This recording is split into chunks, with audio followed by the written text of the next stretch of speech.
손흥민 선수가 내년 카타르 월드컵을 나가려면 한국 땅을 못 밟게 될 수 있다? 이런 말도 안 되는 일이 실제로 벌어질 수 있다는 우려가 제기되고 있습니다. 아시안게임 금메달로 병역 특례 혜택을 받았지만 이를 위한 봉사활동 조건을 채우지 못한 상태이기 때문에 관련 법령에 따라서 출국 금지 조치가 내려질 가능성이 높기 때문인데요. 이게 그냥 어그로성으로 하는 말이 아니고요. 실제 상황입니다. 이미 이번 국가대표팀 소집의 FC 서울 나상호 선수가 이런 이유로 명단 제외가 됐고요. 포항 스틸러스 이승모 선수 이달 사우디에서 열리는 AFC 챔피언스리그 무려 결승전 여길 참가를 못하게 됐습니다. 급기야 어제는 국회에서까지 이 문제가 거론이 되면서 국회에서 나상호, 손흥민 이 두 선수 이름까지 언급이 됐는데요. 이게 대체 무슨 난리인지 살펴보도록 하겠습니다.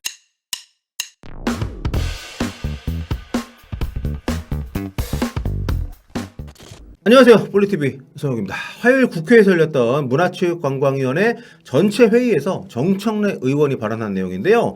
손흥민이 이조항에 걸려 해외에서 열리는 경기에 출전하지 못하거나 국가대표를 못하게 된다면 대단히 큰 손실 아닙니까?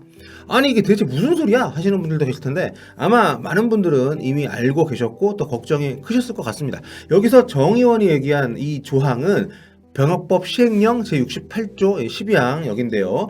여기 이제 1항에 보시면은 예술체육요원이 공익적인 업무에 복무해야 하는 시간은 의무 복무 기간 중 544시간으로 한다. 이렇게 되어 있습니다. 공익적인 업무, 즉 공익복무를 보통 우리가 이제 봉사활동으로 표현하잖아요. 이 법령에 보시면 봉사활동, 그러니까 공익복무 대상이 구체적으로 적시가 이제 되어 있고요. 그러니까 이게 우리가 금메달 따면은 병역 면제 이러잖아요. 근데 그건 당연히 아니고 해당 직무에 계속 현업으로 활동하면서, 그러니까 체육 요원들 같은 경우는 계속 자기가 하던 프로 선수로서 활동을 계속 해야 되는 거죠. 이렇게 예술 체육 요원이 된 뒤에 34개월 안에 544시간의 공익복무를 끝내야만 병역을 마치게 되는 그런 제도인 겁니다. 그런데 이제까지 이런 문제 없지 않았냐, 갑자기 왜 이러냐, 이런 의문이 당연히 들 수밖에 없는데요. 그건 바로 지난 3년 동안 법령이 강화가 되면서 주어진 시간을 채우는 게 쉽지 않은 상태가 지금 상황이 되어버렸기 때문이에요. 봉사활동 인정 요건이 세진 데다가 코로나 팬데믹까지 터지면서 해당 선수들이 공익복무를 할 수 있는 기회 자체가 많이 제한이 된 거죠. 그래서 지금 이제 이 문제들이 막 쏟아져 나오고 있는 건데요.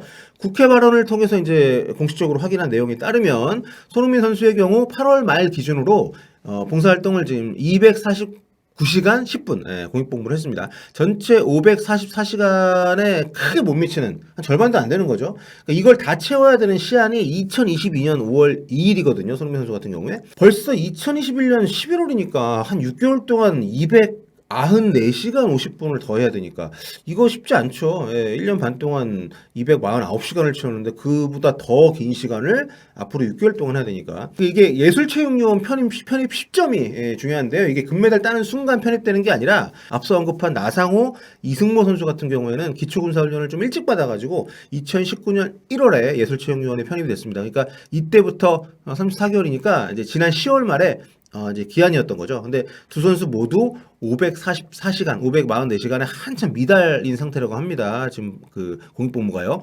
연합뉴스 보도에 따르면 두 선수는 공익복무 인정 시간을 지금 100시간도 다 못 채운 채로 기한이 지금 다가온 거라고 합니다. 지금 나상호 선수 82시간, 이승모 선수 95시간이니까 일단 이렇게 되면 1년을 더 연장을 해주긴 합니다. 근데 남은 시간을 채울 수 있는 이제 기회를 주는 건데 문제는 이 연장된 1년 동안은 해외 출국을 못 해요.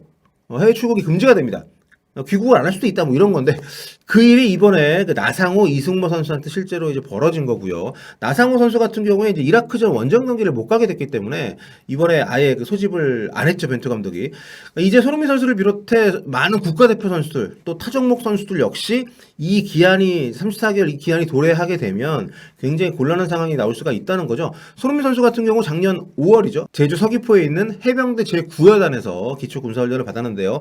그 뒤에 예술체육요원에 편입이 됐습니다. 그래서 내년 5월 2일까지 공익복무 544시간을 수행을 하면 되는 건데 이게 지금 쉽지가 않은 상황이라는 거죠. 자칫하면 손흥민 선수가 내년 5월 이후에 한국에 못 들어올 수도 있는 거예요. 들어오면 못 나가니까. 휴식이든 A매치든 뭐 상관없이 지금 봉사활동, 그러니까 공익복무 시간을 못 채운 채로 입국을 하게 되면 뭐 다시 토트넘도 못 돌아가고 국가대표대 경기하러 해외 원정도 못 가는 거니까 지금 병역법 시행령에 따라서. 그래서 국회에서까지 이 법령을 좀 다시 만져야 되는 거 아니냐 이런 얘기들이 나오고 있는 거죠. 병역은 신성한 겁니다. 이에 대한 법률은 엄격히 집행되어야 되는 게 맞습니다. 다만 2018년 말에 우리에게는 그 장현수 선수 위반으로 많이 알려진 일부 병역 특례 선수들의 봉사활동 서류 조작 사건이 나온 뒤에 여론이 좀 악화가 되면서 정부가 병역법을 좀 타이트하게 좀 강화를 했는데 이게 굉장히 조건이 까다로워졌다는 거죠. 코로나까지 겹친 상황에서 작년 하반기부터 적용된 이 강화된 병역법을 보면 이전과는 크게 두 가지 면에서 달라졌다고 하는데요. 이게 그 법령이 강화되기 이전까지는 해당 선수들이 봉사활동 시간을 쌓기가 상대적으로 수월했습니다. 가장 큰 변화는 여기 보시는 거죠. 하루 최대 인정 시간이 줄어든 건데요. 기존에는 하루 최대 16시간까지 공익복무, 즉 이제 봉사활동 시간으로 인정을 해줬습니다. 이게 위반 사례가 적발이 되고 이제 그 법령이 강화가 되면서 8시간까지 반으로 줄여버렸어요. 게다가 이게 반으로 준 게 아니라 더 줄은 건데 그 전에는 그 16시간에 이동이나 준비 시간까지 포함을 시켜줬어요. 근데 이제 바뀐 8시간에서는 굉장히 강화가 되면서 이제 그 준비 시간, 이동 시간을 빼버린 거죠. 그래서 공익복무 시간 인정관이 받기가 굉장히 어렵게 된 겁니다. 그나마 그 뒤에 또 좀 수정이 돼가지고 이동 준비 시간 4시간을 포함해서 하루 12시간까지 인정을 받을 수 있게 좀 바뀌긴 했다고 하는데 한마디로 기존에는 최소 34일 만에 544시간을 다 채울 수 있었다고 하면 이제는 50일 이상이 걸리게 됐다는 거고 이게 시즌 중인 선수들 입장에서는 굉장히 좀 시간을 채우는 게 더 좀 부담스러워진 상황인 것은 맞습니다. 그리고 손흥민 선수처럼 해외에서 체류하고 있는 선수 같은 경우에는 또 제약이 있는 게 해외에서 채울 수 있는 시간, 해외에서 할 수 있는 봉사활동 시간은 또 상한이 있습니다. 전체 544시간 가운데 이제 영국에 있는 손흥민 선수 같은 경우에 최대 272시간만 반영이 된다고 하니까 나머지는 국내에 들어와서 이제 채워야 되는 거죠. 그리고 봉사활동을 할 수 있는 대상, 이것도 이제 기존에는 자기 모교나 아니면은 여기 가까운 곳에 있는 섭외가 가능한 쉬운 이런 공공기관에서 진행이 가능했는데 이게 서류작 논란이 있을 때 사인회, 뭐 유급 입시학원 강습 이런 것도 써내가지고 이게 공익복무 시간으로 인정이 됐다고 하니까 문제가 많았긴 했죠. 정말 관리를 어떻게 한 거야? 이제 법령이 바뀐 뒤로는 문화체육관광부가 공익성 있는 기관이라고 지정을 한 곳에서만 딱 봉사를 할 수가 있게 됐습니다. 이게 당시 그 법령 강화를 발표할 때부터 너무 충족이 어렵다고 체육계 내에서는 얘기들이 많이 있었습니다. 근데 워낙 뭐 위반 사례들이 많았고 자승자박이죠. 체육계 쪽에서 어떤 목소리를 낼 수가 없는 상황이었던 거예요, 그때는. 아무튼 이렇게 바뀐 법령에 따라서 2018년 자카르타 팔렘방 아시안 게임 금메달리스트들이 이제 34개월 제한 시기가 이제 도래를 하면서 이 얘기들이 막 나오고 있는 거죠. 34개월까지 이 시간을 다 못 채우면 1년 연장. 하지만 연장된 시간 동안은 해외 출국 금지. 물론 이게 법령만의 문제는 당연히 아니고요. 선수들에게 책임이 없을 수가 없고 또 소속팀과 협회 같은 해당 선수들의 그 경기 일정, 뭐 훈련 일정 여기에 관여하는 기관들 역시 책임이 있죠. 이게 왜냐하면 그 같은 2018년 아시안 게임 금메달리스트인 황인범 선수 이제 아시안 게임 이후에 대전에서 뛰다가 이제 캐나다, 러시아 이런 쪽에 계속 있었잖아요. 이런 해외 파임에도 불구하고 이미 공익복무 시간을 다 채웠어요. 544시간을. 그리고 울산의 조현우 골키퍼 역시 지금 국내에 계속 있는데 현재까지 416시간을 채운 상태입니다. 그러니까 쉽지 않은 조건이긴 하지만 달성 불가능한 상황은 아니었다. 이렇게 얘기를 해도 반박하기가 어렵기 때문에 사실 법령이 빡빡한 건 맞습니다만 이거를 법의 문제, 법을 무슨 이렇게 얘기하는 건 아니라는 거죠. 물론 이제 구조적인 문제에다가 코로나라는 특수 상황이 겹쳤기 때문에 어려운 상황인 것은 맞고요. 국회에서까지 일종의 구제책 마련이 나오고 있는 것도 이제 그래서인데 사실 병역 특례 자체가 이미 그 특혜라는 그런 시선이 존재하고 특혜 맞죠. 예.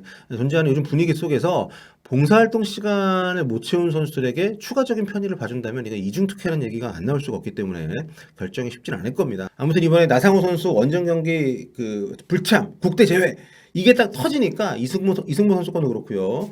이제야 발등에 불 떨어진 것처럼 지금 하는데 사실 그건 아니라는 거 여러모로 좀 아쉽고요. 아무튼 손흥민 선수 5월까지 남은 시간 채우는 게 사실상 불가능한 상황인데 이후 출국 금지 내려지면 이거 좀 여러 가지 논란이 많이 되겠네요. 자, 아무튼 뭐 잘 해결됐으면 좋겠고요. 오늘은 여기까지 하겠습니다.